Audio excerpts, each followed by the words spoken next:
Good day, everybody. This is BA Rainy Dawn, and I welcome you back to my closing thoughts on FE4 Genealogy of the Holy War. So, yeah, give me 1 minute here. I'm just gonna scroll down to this because I don't really care about this too much. I don't really need to do this. I'm just gonna click resume. So, yeah, these are just gonna be my thoughts in general about the game, what I thought about it, what I liked, what I didn't like, um, and all that fun stuff. So, yeah. Let's start with Gen 1, I suppose.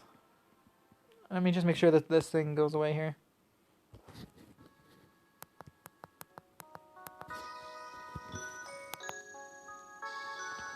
Okay, so FE4. Um, Gen 1 was interesting. I'm still a little... I now know exactly what happened in terms of the ending of Gen 1. And, like, what exactly happens in Gen 2 now, right? So, I'm not as mad about the ending of Gen 1 for Genealogy of the Holy War here. But I'm still a little irked by it. Because if you play the game blind, you don't know what happens. And it just frickin' blindsides you, really. Um, I do like this game, though. It's a really fun game. At least for me. It was really interesting to try to play, and oh, sorry. This music actually putting me to sleep. Yeah, it was a really fun game to play once you figure out how to play it. I think this is a game where, like, it's better to stream than Let's Play. Or if you're gonna do a Let's Play, you gotta do it in hour-and-a-half increments. So you basically record 3 videos at once, and then you just don't record for a while, and you get back. When you start recording it again, you record 3 again. If you try to do it half an hour every day, you feel like you make no progress at all. Like, it could take an hour and a half to get to certain castles. Like, it's rough. It's not something that you want to try to take on little piece by little piece. You definitely want to try to take it on as much as possible all at once. But yeah, I do love how good mounted units are in this, especially Cavaliers. Like, they go so freaking far. Anyone on a horse can just move to the other side of the map really quick. Like, it's crazy. But the downside is the footlocked units. Arden, also, especially Arden, they have such a hard time keeping up. You basically, if you know ahead of time that something's going to be happening in 2 locations, then you could split them off and send the horse units up ahead, or the infantry up ahead, and the cavalry down to deal with the problem. And kind of like that idea. But,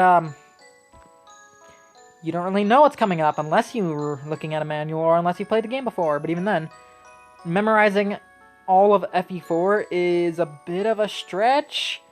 Like, that's a lot of stuff to remember. This game is really, really big. Yeah, the pawnbroker, the way you trade items around is really, really unique. I like the idea of every unit having its own money pool. And then, like, you need to use that money pool to, like, sell and buy and trade other weapons and items, and it's really, really cool. The rings are super neat. I really like the rings. I like the idea of having a 9-move or 10-move dancer that was freaking broken. That was absolutely amazing.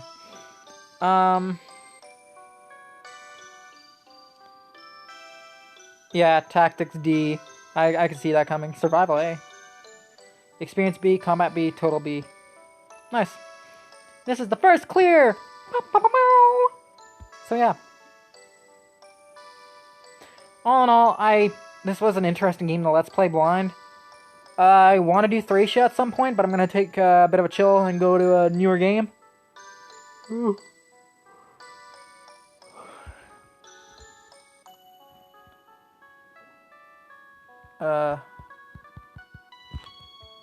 Is it stuck?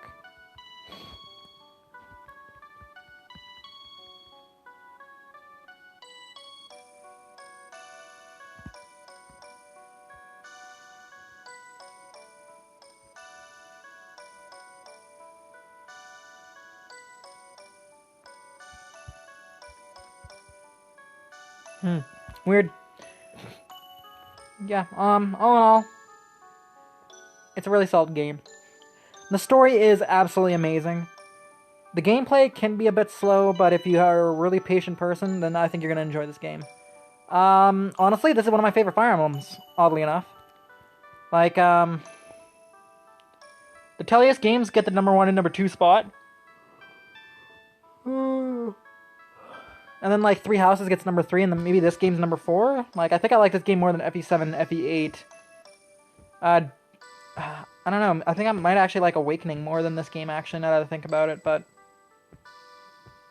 That's just because there's, like, cinematics and stuff. And I really am a big fan of cinematics in Fire Emblem. And Awakening had amazing cinematics. They were just so good. Okay, can I get different music, please? How do I...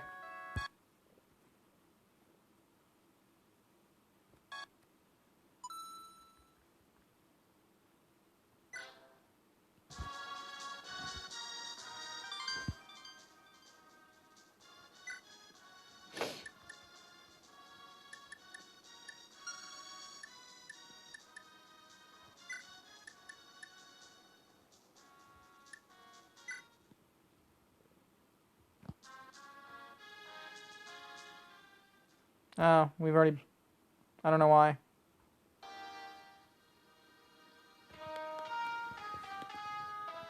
Yeah, the kid units are absolutely insane. I like the inheritance system. The skills, the way... The fact that the kid units can get the weapons is really, really cool, too. That's a really cool mechanic, honestly. I'm a big fan of that, too. This game has so much that's good. It's just... The things that you can complain about when it comes to this game are kind of...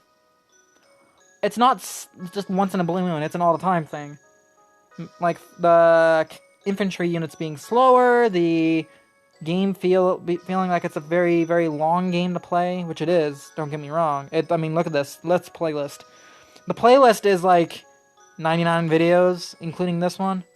That's a long freaking Let's Play. If I actually split it into even half-an-hour increments on the dot, it would probably have been like 105, 110 episodes. And at 30 minutes each one, that's, what, 55 hours of gameplay? That's a long Fire Emblem game, man.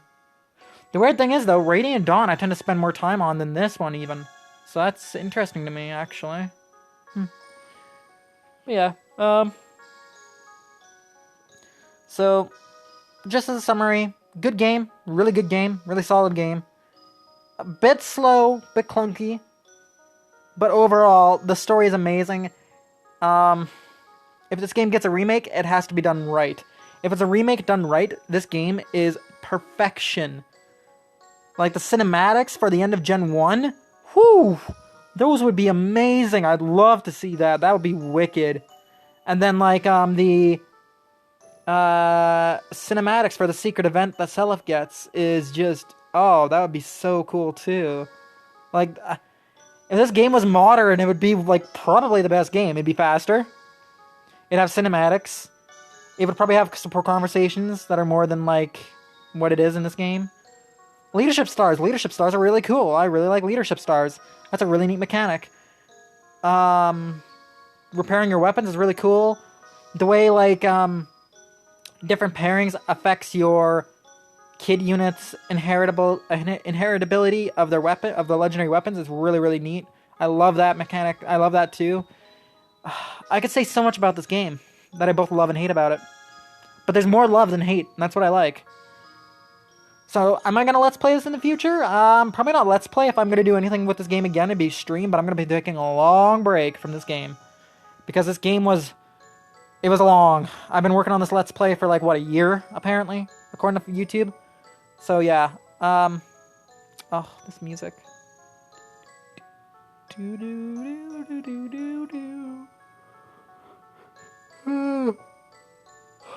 Sorry guys. Some of the kid units are so broken too. Fee became a total badass, like, Fee and Ced were MVPs, man. You have a problem, throw them at the enemy, they delete. Ira too, but Ira could not do anything to the final boss, and at least Ced was able to deal a little bit of damage, so that's pretty handy.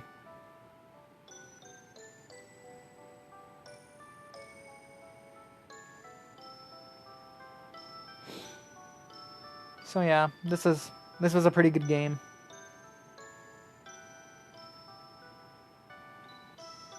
So if you enjoyed this entire Let's Play, if you're excited to see what I do next, I'm thinking it's going to be a randomized Path of Radiance ROM. I can give you guys a little bit of a heads up. Ike, if I recall, is an Armor Knight. I got Armor Knight Ike with really good stats. I think his speed growth is like 70% or something stupid. But he starts with 0 speed. But 70% speed growth? Sweet, sign me up. This is going to be so good. And yeah, I hope you guys enjoyed this Let's Play. If you did, like, comment, subscribe. I'm going to be doing a stream tomorrow with a good buddy of mine.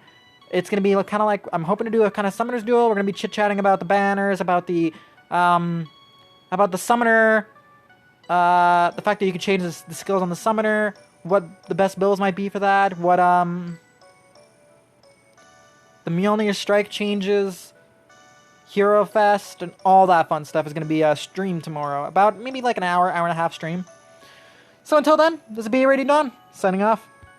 See you, everybody.